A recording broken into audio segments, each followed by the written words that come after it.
இது நைட்டு ஃபேமிலியோட ஒரு சினிமாவுக்கு தாங்க கிளம்பி போனோம். இப்போல்லாம் என்னவோ தெரியல, ஃபர்ஸ்ட் ஷோஸை விட வந்து செகண்ட் ஷோஸ் தான் பார்க்க கம்ஃபர்டபுளாக இருக்குது.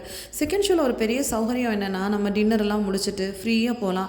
சிட்டியும் கொஞ்சம் டிராஃபிக் அதெல்லாம் இல்லாமல் இருக்கும். அதே மாதிரி நைட்டு படம் பார்த்துட்டு வந்துட்டு அப்படியே தூங்கிடலாம். என்னவோ தெரியல, செகண்ட் ஷோஸ் வந்து ரொம்ப கம்ஃபர்டபுளாகவே இருக்கும். நைட் ட்ராவலே பார்த்தீங்கன்னா, நீங்கள் நைட் ட்ராவல் பண்ணி போகிறப்போ ரொம்ப பீஸ்ஃபுல்லாக இருக்கும். அதுக்காக அவுட்டரில் ட்ராவல் பண்ணிடாதீங்க, அந்த டைமில் அது சேஃப்டி கிடையாது.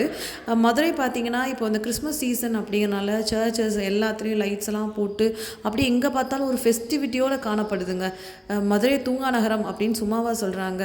10:15 மணி 10:10 ஆனால் அந்த டைமில் பாருங்கள் எவ்வளோ பரபரப்பாக உயிரோட்டமாக நம்ம ஊர் இருக்குது அப்படின்னு சொல்லிட்டு.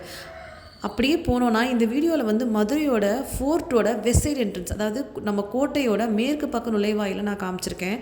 இப்போ வந்து இதை மதுரை மாநகராட்சி நல்லாவே பராமரிக்கிறாங்க அப்படின்னு சொல்லலாம். இன்னும் வரலாற்று ஆய்வாளர்கள் வந்து நிறைய ஆராய்ச்சிகள் வந்து பண்ணிகிட்ருக்காங்க. மதுரை வந்து ஒரு பாரம்பரியமிக்க பழைய நகரம், இன்னும் சொல்லப்போனால் கோட்டை நகரம் அப்படின்னு கூட மதுரைக்கு ஒரு பெயர் இருக்குது. அதனால் இந்த கோட்டை வந்து ஒரு ரொம்ப முக்கியமான ஒரு ஹிஸ்டாரிக்கல் பாயிண்ட்டுங்க மதுரையை பொறுத்த மட்டும். நாங்கள் வந்து நாகமலை புதுக்கோட்டையில் இருக்கோம். ஆனால் இங்கேருந்து மெனக்கெட்டு கிளம்பி எப்போயுமே வில்லாபுரம் வெற்றி சினிமாஸ்க்கு தான் போவோம். ஸோ வில்லாபுரம் ஏன் போகிறோம் அப்படின்னா, இப்போ வந்து நம்ம ஒரு தியேட்டரில் படம் பார்க்குறோம் அப்படின்னா அந்த சீட் கொண்டு நிஜமாக கம்ஃபர்டபுளாக இருக்கணுங்க. நிறைய தியேட்டர்ஸ் இப்போ நல்லாவே மாடர்னைஸ் பண்ணி சூப்பராக இருக்குது. சில சீட்ஸ் வந்து சில நேரங்களில் சில தியேட்டரில் அந்த சீட்ஸ் எல்லாம் பத்தாமல் இருக்கும். அந்த ஏர் கண்டிஷனிங் அளவு கூட நமக்கு பர்ஃபெக்டாக இருக்கணும். அதாவது நல்லா கொஞ்சம் ஜில்லுன்னு இருக்கணும். சில தியேட்டரில் போகிறப்போ கொஞ்சம் சஃபகேஷன்லாம் இருக்கும். ஸோ அந்த மாதிரி எதுவுமே இங்கே இருக்காது. இன்னும் சொல்லப்போனால் அந்த உள்ளே போகிறப்போ ஒரு ஃப்ரெஷ்ஷான நறுமணம் வரும். அது கூட கொண்டு பர்ஃபெக்டாக பார்த்து வச்சுருப்பாங்க. அப்புறம் பார்க்கிங் ஸ்பேஸ் ரொம்ப ஐடியலாக இருக்கும். இல்லாட்டி என் ஹஸ்பண்ட் வந்து பயங்கரமாக டென்ஷன் ஆயிடுவார். ஸோ அதனால் அதெல்லாம் இந்த கன்வீனியன்ஸ்லாம் இருக்கனால இந்த ஹோட்டல் வந்து நாங்கள் சூஸ் பண்ணுறோம். இந்த தியேட்டர் நாங்கள் சூஸ் பண்ணுறோம். அதுக்கப்புறம் நேற்று சீக்கிரமே போயிட்டோம். ஆக்சுவலாக வந்து கடைசி நேரத்தில் ரஷ் பண்ணி ஓட வேணாம்ப்பா அப்படின்னு சொல்லிட்டு நான் சீக்கிரமே கூட்டிகிட்டு போயிட்டேன். அதனால் கூட்டமெல்லாம் வரக்குவாடியே நம்ம வந்து தியேட்டரில் இருந்தோம் அப்படின்னு சொல்லலாம். அதுக்கப்புறம் தான் மெல்ல எல்லா மக்களும் வர ஆரம்பித்தாங்க ஒன் பை ஒன். அப்புறம் தலைவர் பாலையாவோட அகண்டா படம் ரிலீஸ் ஆகிருக்கு போல். எப்போயுமே பாலையா அவங்களோட படம் பார்த்தோம்னா நமக்கு மைண்டே ஸ்ட்ரெஸ் ஃப்ரீயாக ஆகிடுங்க. அது வந்து பார்த்தவங்களுக்கு தெரியும் அந்த எக்ஸ்பீரியன்ஸ் ஏன் நான் சொல்கிறேன்னு. அதுக்கப்புறம் படையப்பா டிவியில் அடிக்கடி பார்த்த படம் தானே, இதை போய் நம்ம தியேட்டரில் பார்த்து என்ன பண்ண போகிறோம் நீங்கள் நினைக்கலாம். ஆனால் படம் உண்மையிலே அவ்வளோ ஃப்ரெஷ்ஷாக ரீரிலீஸ் ஆகிருக்குங்க. அப்படியே வந்து ஒவ்வொரு ஃப்ரேமும் கலரோட பிரம்மாண்டத்தோட குழந்தைங்களே ஆச்சரியப்பட்டாங்க. ஆமாம் இவ்வளோ சூப்பராக இருக்கே இந்த படம் அப்படின்னு சொல்லிட்டு. ஏன்னா அதாவது ஒரு பழைய படம் அப்படிங்கிற ஃபீலே இல்லை. இன்னும் சொல்லப்போனால் இப்போ வர ரஜினி படங்களில் இந்த கிராண்டியர் கொஞ்சம் மிஸ் ஆகுதோன்னு கூட தோணுச்சு.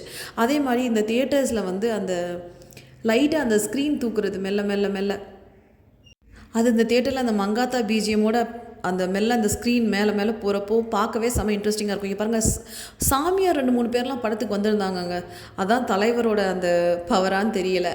இதை பார்க்குறப்போ 80s 90s கிட்ஸுக்கு தெரியும் இது எவ்வளோ ஸ்பெஷல் அப்படின்னு சொல்லிட்டு. ஏன்னா இது வந்து தலைவர் படம் அப்படிங்கிறது நிறைய நாஸ்டாலஜிக் மெமரிஸை கொண்டு வரும். நம்ம குழந்தையில அப்பா அம்மாவோட போய் சினிமா பார்த்ததெல்லாம் கொண்டு வரும். ஸோ அந்த படத்தை நம்ம திரும்ப குழந்தைங்களோட பார்க்குறது அப்படிங்கிறது நிஜமாவே ஒரு ஹாப்பி மொமெண்ட்டாக தான் இருந்துச்சு. நம்ம ஆசையாக குழந்தையாக பார்த்தது நம்ம குழந்தைங்களோட பார்க்குறது. அதே மாதிரி அந்த ஒவ்வொரு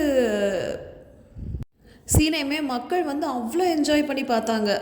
அதாவது தலைவரோட பஞ்ச் டைலாக், அந்த ஏ வழி தனி வழி அப்படின்னு சொல்கிறது, சின்ன சின்ன டைலாக்ஸ் கூட அவ்வளோ விசில், அவ்வளோ ஆரவாரம். இதில் நான் உங்களுக்கு பேக்ரவுண்ட் அந்த வாய்ஸ் மியூட் பண்ணியிருக்கனால உங்களுக்கு கேட்காது. பட் ரியலாக அவ்வளோ செலிப்ரேட் பண்ணி பார்த்தாங்க. படமே வந்து ஒரு கலர்ஃபுல் வைபோடு இருந்தது. குழந்தைங்களுக்கு வந்து ரம்யா கிருஷ்ணன் அவங்க ஆக்டிங் ரொம்ப பிடிச்சிருந்தது. ஏன்னா இவ்வளோ நல்லா இருக்குது அப்படின்னு சொல்லிட்டு இருந்தாங்க.